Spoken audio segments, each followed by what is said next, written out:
ശാന്തി. സെക്കൻഡിൽ ദേഹഭാനത്തിൽ നിന്നും ദൂരെയായി മസ്തകത്തിൽ പ്രകാശിക്കുന്ന ആത്മജ്യോതിയെ ഞാൻ കാണുന്നു. ഞാനൊരു ദിവ്യ ജ്യോതി ആത്മാവാണ്. പരം ജ്യോതി ശിവപിതാവിൻ്റെ സന്താനമാണ്. ഞാൻ ശിവവംശിയാണ്. ബ്രഹ്മമുഖവംശാവലി ബ്രാഹ്മണ ആത്മാവാണ്. ഞാൻ സത്യമായ ബ്രാഹ്മണനാണ്. സർവോത്തമ ബ്രാഹ്മണ കുലഭൂഷിതനാണ്. ഞാൻ സർവശ്രേഷ്ഠ ധർമ്മത്തിലും കർമ്മത്തിലും സ്ഥിതമാകുന്നു. എൻ്റെ മുഖ്യധർമ്മവും മുഖ്യധാരണയും സമ്പൂർണ്ണ പവിത്രതയാണ്. ഞാൻ ത്യാഗത്തെ ത്യാഗമാണെന്ന് മനസ്സിലാക്കാതെ ഭാഗ്യമാണെന്ന അനുഭവം ചെയ്യുന്നു. ഞാൻ ബ്രാഹ്മണ ആത്മാ പഴയ സങ്കല്പ വികല്പങ്ങളെ ഈ മഹായജ്ഞത്തിൽ സ്വാഹ ചെയ്യുന്നു. ഈ മഹായജ്ഞത്തിൽ എൻ്റേത് എന്നതിൻ്റെ അന്തിമ ആഹുതി ചെയ്തിരിക്കുന്നു. ഇപ്പോൾ സങ്കല്പത്തിലും സ്വപ്നത്തിലും ദേഹഭാനമില്ല. എൻ്റേതൊന്നുമില്ല. എൻ്റെ അനാദി ആത്മിക സ്വരൂപത്തിൻ്റെ സ്മൃതി സ്വരൂപമാകുന്നു. നിരന്തരം പരമാത്മസ്മൃതി എൻ്റെ ഹൃദയത്തിൽ കേവലം ബാബ ബാബ എന്ന ധ്വനി മുഴങ്ങുന്നു. മനസ്സിലും വചനത്തിലും ബാബ ബാബ എന്ന ശബ്ദം നിറയുന്നു. ഞാൻ നിരന്തരം ബാബയുടെ സ്മൃതിയിൽ സമാവേശമാകുന്നു. ബിന്ദുവായി ബിന്ദു ബാബയിൽ സമാവേശമായി ഞാൻ ബാബ് സമാനമാകുന്നു. സർവശക്തിവാൻ ശിവബാബ ബ്രാഹ്മണ ആത്മാക്കളിലൂടെ യജ്ഞം രചിക്കുന്നു.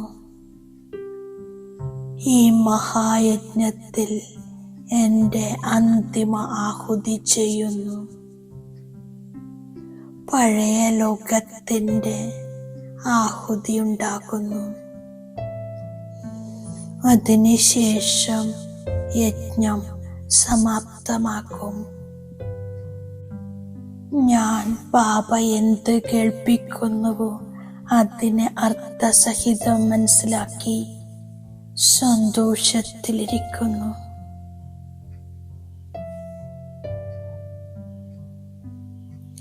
ബാബ മനസ്സിലാക്കി തരുന്നതൊന്നും ഞാൻ മുമ്പേ കേട്ടതായിരുന്നില്ല.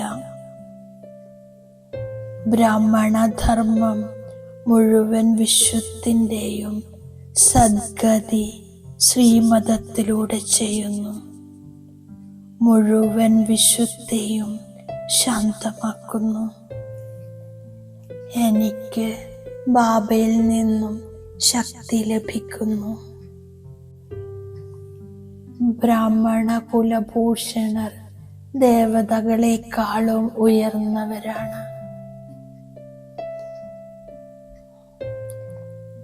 ബ്രഹ്മാണ്ടത്തിൻ്റെയും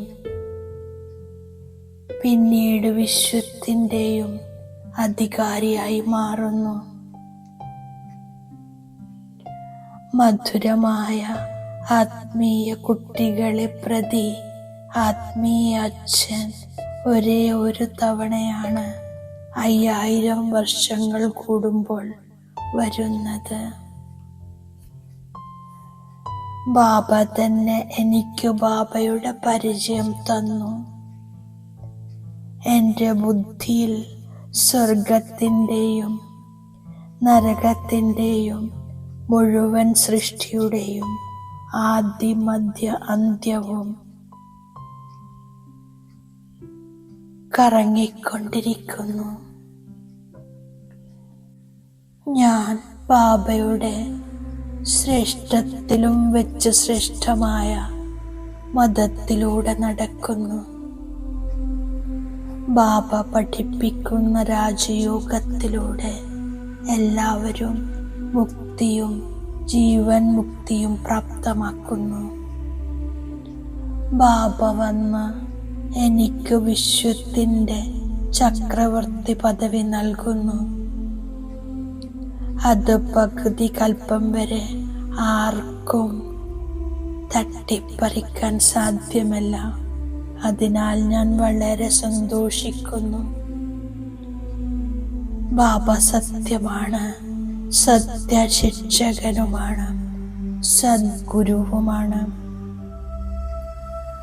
ഞാൻ പുതിയ ലോകത്തിൻ്റെ രാജ്യഭാഗ്യം പ്രാപിക്കുന്നതിന് വേണ്ടി രാജയോഗം പഠിക്കുന്നു. ബാബ ഭാഗ്യശാലി രഥത്തിൽ പ്രവേശിച്ച് പഠിപ്പിക്കുന്നു. ബാബയെ ഓർമ്മിക്കുന്നതിലൂടെ ശക്തി നിറയുന്നു. ഞാൻ ഈ ലോകത്തിൽ സർവോത്തമനായ ബ്രാഹ്മണ കുലഭൂഷണനാണ്. ഞാനിവിടെ പഠിക്കുന്നതെല്ലാം സംസ്കാരമായി കൂടെ കൊണ്ടുപോകും. ബാബ വീണ്ടും മനസ്സിലാക്കി തരുന്നു, എന്നെ വളരെ മധുരമുള്ളവരാക്കി മാറ്റാൻ ബാബ വന്നിരിക്കുന്നു. ആരാണോ ബാബയെ ഒരുപാട് സഹായിച്ചിട്ടുണ്ടായിരുന്നത് അവരുടെ പൂജ നടക്കുന്നു. പദവിയും ഉയർന്നത് പ്രാപ്തമാകുന്നു. നമ്പർ വൈസ് പുരുഷാർത്ഥമനുസരിച്ച് ശക്തി ലഭിക്കുന്നു. ഞാൻ ആത്മീയ മിലിറ്ററിയിലാണ്. ശിവബാബയാണ് പുതിയ ലോകത്തിൻ്റെ രചയിതാവ്. ബാബ പറയുന്നു, മന്മനാഭവ. ദേഹസഹിതം എല്ലാ സംബന്ധങ്ങളെയും ഉപേക്ഷിച്ച് എന്നെ മാത്രം ഓർമ്മിക്കൂ. എന്നാൽ കൃഷ്ണന്റെ കുലത്തിലേക്ക് വരും. ഞാൻ സ്വയത്തെ ചെക്ക് ചെയ്യുന്നു. എന്നിൽ ഒരവഗുണവുമില്ലല്ലോ. ദേവതകൾ എങ്ങനെയാണോ അതുപോലെ മധുരമായി മാറണം. ബാബയുടെ ശ്രേഷ്ഠത്തിലും ശ്രേഷ്ഠമായ ശ്രീമതത്തിലൂടെ നടന്ന് രാജധാനി സ്ഥാപിക്കണം. സൃഷ്ടിയുടെ ആദിമധ്യ അന്ത്യത്തിൻ്റെയും സ്വർഗത്തിൻ്റെയും ജ്ഞാനം ബുദ്ധിയിൽ കറങ്ങുന്നു. ഈശ്വരന്റെ സഹായികളാണെന്ന സ്മൃതിയിലൂടെ സഹജമായ ഓർമ്മയുടെ അനുഭവം ചെയ്യുന്ന സഹജയോഗിയായി ഭവിക്കൂ. ഇത് ബാബ നൽകിയിരിക്കുന്ന വരദാനമാണ്. സദാ സ്മൃതി ഉണ്ടാകുന്നു. എനിക്ക് സ്വയം ഭഗവാൻ സഹായം നൽകിയതാണ്. കർമ്മണ സേവയിലും ഞാൻ ബാബയുടെ നിർദ്ദേശമനുസരിച്ച് ചെയ്യുന്നു എന്ന സ്മൃതി ഉണ്ടാകുന്നു.